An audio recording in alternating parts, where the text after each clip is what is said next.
This channel does not promote any violent, harmful, or illegal activities. All content provided by this channel is meant for an educational purpose only. WBMDTCL এর নামে জাল চিঠি ও ভুয়ো bank account খুলে কোটি টাকার প্রতারণার অভিযোগে তিলজলা থেকে গ্রেপ্তার করা হলো আজহার সিদ্দিক নামে এক ব্যক্তিকে।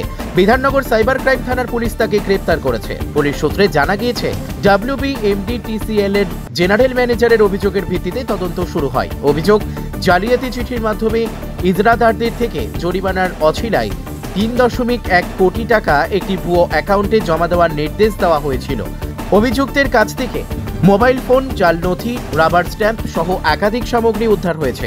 আজ তাকে বিধাননগর মহকুমা আদালতে তোলা হবে এবং पुलिस হেফাজতের আবেদন জানানো হবে। कितने लोगों के साथ फ्रॉड किया था सर? हाँ, कितने लोगों के साथ फ्रॉड किया था? सर मैं कुछ नहीं किया सर।